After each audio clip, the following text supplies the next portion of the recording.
بالकुल हम इंतखाबी मुहिम से आज से शुरू हो गए हैं। आज आपके सामने से ये हमने अपना स्टार्ट कर दिया है। और दूसरी बात यह है कि बल्ले का निशान कल चीफ इलेक्शन कमिश्नर ने खुद कहा है कि जी उनका निशान है, लेकिन उनको अनाउंसमेंट फॉर्मल आर्डर की कॉपी नहीं मिली और हम उनसे मुतालबा करते हैं कि ये दें। और उसके साथ साथ आपको हमने बताया कि पूरे पाकिस्तान में नहीं, हमने कोर्ट में गए हुए हैं, इलेक्शन कमीशन के पास राइटिंग में लेटर दिया है, राइटिंग में 2 हमने मुलाकात भी की है और लेटर्स भी दिए हैं और एप्लीकेशंस भी दी है। हम समझते हैं कि इंशाअल्लाह मंडे तक या ट्यूसडे तक ये आर्डर आ जाएगा। और दूसरी बात, high court, Peshawar high court ने ये फैसला ले दिया है कि आप पूरे पाकिस्तान अपने केपी में जलसे करने की इजाजत है। हम अब उन इदारों से और इलेक्शन कमीशन से मुतालबा कर रहे हैं कि आप फ्री एंड फेयर इलेक्शन का माहौल क्रिएट करें। हम सुप्रीम कोर्ट को सुप्रीम कोर्ट समझते हैं, हमारे लिए कोई ना फेवरेट है ना डिसफेवरेट है। हमारे लिए सुप्रीम कोर्ट ऑफ पाकिस्तान के चीफ जस्टिस खा उमरता बंदयाल हूं, खा काजी फाइसा साहब हूं, हमारे लिए वो सुप्रीम कोर्ट है। सुप्रीम कोर्ट ने पहले 2 फैसले किए थे, उन पे अमल दरामद कराना सुप्रीम कोर्ट की जिम्मेदारी थी। सुप्रीम कोर्ट ने कमजोरी दिखाई, अपने फैसलों पे अमल दरामद नहीं कराया, उनको कराना चाहिए था। लेकिन आज भी आपने देखा 3 फैसले किए। पहला फैसला किया था 1 मार्च का, दूसरा फैसला किया था 4/4 का, और उसके बाद रिपीटेड आर्डर्स किए जी आप इसके अमल दरामद करें, लेकिन उनको कंटेम्प्ट पिटीशन प्रोसीड करना चाहिए था। आज के फैसले की भी हम खुशामदीद कहते हैं, उनको भी हमने खुशामदीद कहा था, लेकिन मसला यह था कि आज के फैसले का हमें यह कभी यकीन है कि तमाम कंसर्न फोरम जो है आज वो कंसेंट दे गए हैं, लिहाजा अब अगर कोई वायलेट करेंगे उनके खिलाफ कंटेम्प्ट ऑफ कोर्ट होगा। गुज़श्ता वक्त में हुआ यह था कि इनकी बड़ी बदनीयती इलेक्शन ना कराने की। जब भी आप पिटीशन सुप्रीम कोर्ट में लगाओ तो ये पहले ये कहते थे फुल कोर्ट बनाओ, 5 मेंबर बनाओ, 4 मेंबर बनाओ, 2 उसमें से कट करो, ये पिटीशन मेंटेनेबल नहीं है। ये पिटीशन लगी, गवर्नमेंट ने कोई ये नहीं कहा कि ये पिटीशन मेंटेनेबल है या मेंटेनेबल नहीं है।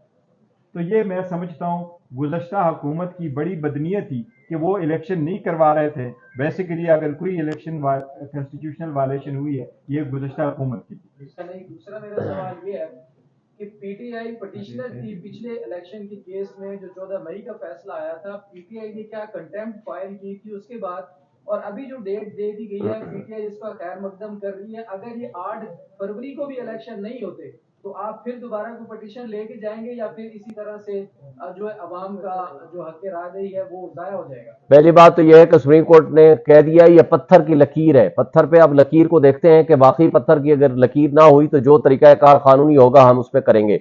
दूसरी बात, जो सुप्रीम कोर्ट के पास हम ये 3री मरतबा गए हुए हैं, जो पहली 2 मरतबा गए थे सुप्रीम कोर्ट ने आखिरी फैसले में 14 मई का इलेक्शन में जब फैसला किया और साथ कहा कि हम इस पर एक्शन लेंगे, और फिर कहा कि चैम्बर्स में मुस्तकिल बुनियादों पर हम इसकी प्रोसीडिंग्स करेंगे, और वो करते रहे। तो लिहाजा जिम्मेदारी थी, सुप्रीम कोर्ट उस पर एक्शन ले रहा था।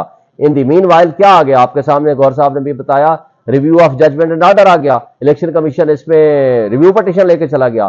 फिर इस दौरान आपने देखा प्रैक्टिस एंड प्रोसीजर एक्ट आ गया। तो इन तमाम वजूहात की बुनियाद पर सुप्रीम कोर्ट ने कमजोरी दिखाई, मैंने कहा, और उन्होंने उस वक्त कंटेम्प्ट प्रोसीडिंग शुरू नहीं की, करनी चाहिए थी।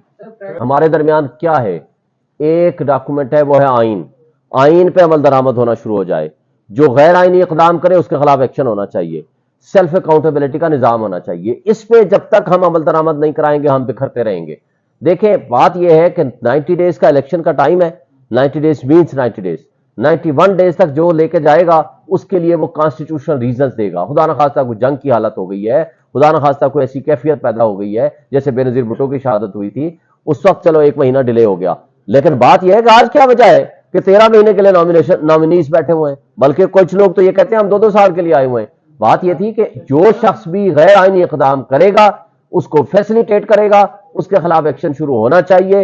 और ये बदकिस्मती से जब तक हम इसका रास्ता नहीं रोकेंगे उस वक्त तक हम इस तरह बिखरते रहेंगे और भटकते रहेंगे, और भटकने वालों के लिए एक ही हल है कि वो आइन के ताबे हो जाएं, और जिसके ऊपर बहुत प्रेशर हो। मैं तो उसको भी अच्छा नहीं समझता, जैसे आफ्ताब इकबाल ने पिछले साल नैब के चेयरमैन की हैसियत से जब रिजाइन किया और रीजन दी कि ऊपर किस तरह का प्रेशर रहा, वो सामने आ गया।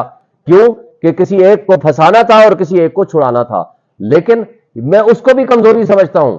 अगर आईनी सरबराह है आप किसी भी इदारे के या कानूनी सरबराह है, अल्लाह ने आपके ऊपर जिम्मेदारी दी है, हक को सच बातिल की लड़ाई है। आप अगर हक के साथ नहीं खड़े होते तो आपकी अपने जमीर के सामने मुर्दगी है, آپ اگر کلمہ حق کے ساتھ نہیں کھڑے ہوتے تو آپ کے ساتھ پھر یہ ہے کہ پھر اللہ کے سامنے بھی آپ کی جواب دہی ہے، پبلک کے سامنے بھی آپ کی جواب دہی ہے۔ بالکل کریں گے انشاءاللہ۔ دیکھیں آج فیض آباد دھرنا کیس 5 سال بعد اگر زندہ ہو گیا ہے، ان کرداروں کا تعین ہو رہا ہے، تو انشاءاللہ وہ وقت آئے گا۔ میں آپ کو ایک بات بتا دوں، بنگلہ دیش نے جب اپنے سابق چیف مارشل لا ایڈمنسٹریٹر کا احتساب کیا، سزا دی، جب انہوں نے سابق چیف جسٹس کے خلاف سزا دی، تو آج بنگلہ دیش ترقی کے راستے پہ ہے۔